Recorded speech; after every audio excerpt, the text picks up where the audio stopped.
Hi everyone, today I am meeting with Emma, who is the founder of London Speech Workshop, and she's going to tell me a little bit more about what she does and give us a bit of advice. Hi Emma. Hi, lovely to be here. So nice to have you. It's been a long time coming. I've been excited to chat to you, so thank you for taking time out today. Such a pleasure, such a pleasure. So Emma, tell me a little bit about the London Speech Workshop and what you do and how it came about. Right, well, I had a background in film and TV and theatre. I worked on The Bill as a trainee story editor. I worked on Casualty. So I had this very artsy, creative background, and I went to drama school as well.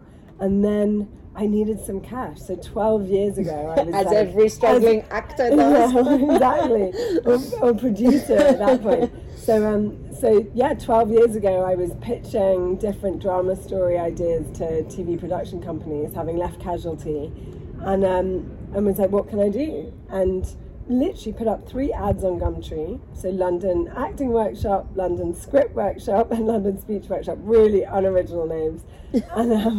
And then this was the one that took off. And I started to realise that actually it was really special work, because we started by purely doing accent softening and confident speaking. So we were working with people who, like, successful but non-native English speakers, and for them, for whatever reason, they were feeling that their accent was getting in the way of them being able to fully express themselves in this language, and therefore fully make things happen, connect, relate, give presentations, inspire with their ideas. And so I realized it was actually really central to things that I'm so passionate about, which is essentially helping people live their best lives. And communicate.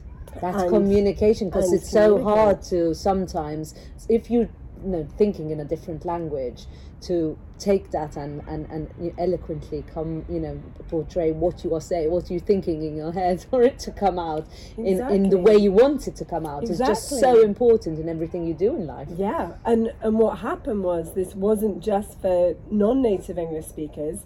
Over time, it developed. We started to get native English speaking clients who came to us for things like confidence when presenting, or authority and gravitas in the workplace, or how to speak up in meetings and claim your voice. And so with that, we grew, and I had a few coaches who were delivering my method, which I developed over the first year or two. And we've been going for 12 years. We've got 13 coaches who are amazing, a full-on team of back office people. So there's about 26 of us in total, including coaches.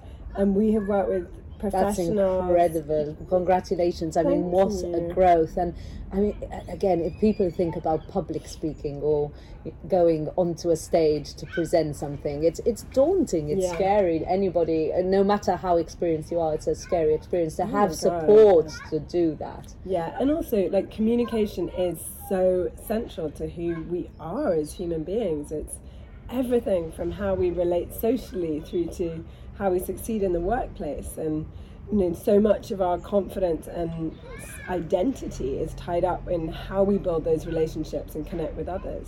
So it's beautiful work, and we get to, my coaches get to work with people every single day and help them find their voice, find their confidence. So yeah, and we're growing fast. So it's fantastic. Emma, thank you. And tell me a little bit about some advice that you'd give anyone, because you started off from nothing and you've created this incredible business in a really niche market.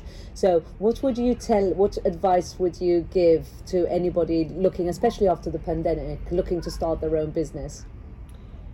Great question. I love running my own business. So I'd say start with really finding your love, your passion, because then you're driven. And also, like, okay does not sell, like mediocre does not sell. I mean, we know it, right, as consumers. We're just not, if someone's doing something and it's clear they just want to take your money, it's awful, it's soulless. So find your why. What Simon Sinek, it's a TED talk on finding your why, but really, like, know why you love this. Like, why are you excited? Why are you going to be the best at this particular thing? Or what's your unique selling point? And when you have that, like, go for it. So with the passion, it all starts with that, and then go for quality. Like, I really think in this sort of new working world that we exist in, but also the new world of consumers, it's like quality and passion matter so much, because people know when they're taken for a ride. And now we've got social media, and communication is of people, of companies sharing their identities on social media. Like, the consumer's so much more discerning. Like, they know if someone's absolutely empty. So it comes across, right? Yeah, exactly. So I'd say, like, start with that. Really good advice. Yeah. And then team, like, know your strengths. Like, for me, knowing my strengths and knowing my weaknesses has been so important, because when you know your weaknesses, it's like, that's growth mindset. Look up Carol Dweck if you want to know about growth mindset. She's amazing. But know your weaknesses, and then it's like, okay, I'm not so good at this, and I can find there are always amazing people who are good at the things you're rubbish at. So find that, isolate those. What are you not good at? What are your strengths? Find the people to support you in your weak areas. Yeah, there's a book which is 80-20, and it tells you about focusing on what the things you are really good at, and it's something that's you don't think about it, but when you think about it, it's so obvious. It's so obvious, but it's also the way we can thrive. Like, I think for a lot of people, it's like, if it's too easy, if you're good at it and you love it, then it's like fun. It's not work, and we've got to suffer to work and to earn money and be successful. And it's not true. Like, do what you love, and be very, very self-aware of the bits that you're not so strong at. And then there are people who are going to love that. That's going to be their sweet spot. That's like, for me now, running the company, and we've got amazing team of, the coaches are incredible, but the back office team are amazing. And just I appreciate them so much, because they're good at, like, the stuff what they do. Yeah, exactly. So those would probably be my biggest tips. Amazing. And one final, anything that you have done, a mistake along the way that you've really learned from? Wow. Okay. A mistake that I've learned from. Yeah, I think hiring is a big thing. So really, like, listening to yourself. And so for me, when I've made a mistake that I've looked back on later and been like, it's all gone wrong, if I trace it back, where did I make the mistake? What did I do wrong? I think that's a tip, by the way. Like, always analyze. Mistakes are gifts, because they're learning. You don't have to do a mistake twice if you engage with the mistake. But yeah, when I do it, it's like, I knew when I hired them, or I knew in the second week. But then covering it up and going, maybe it's me, or like try and be nicer, or and actually call it. Like, running a business isn't about like a sympathy card that you're giving out. It's like, if you can do your very best, you are doing the service to all the people around you, including some of the harsher decisions which you have to make as a business owner. So yeah, that great. I love it. It's such good advice, and it's anyone starting their own business or running their own business can certainly relate to everything you've said. So final question. Yeah. NW2 and what you loved about living in NW2. Well, I am a total Hampstead Heath addict. Literally, I've always had like an umbilical cord attachment to Hampstead Heath. So I think for me, like, that Hampstead Heath is so special, and the extension and being able to walk through, and what's that beautiful big building called with the gardens? The pergola. The pergola.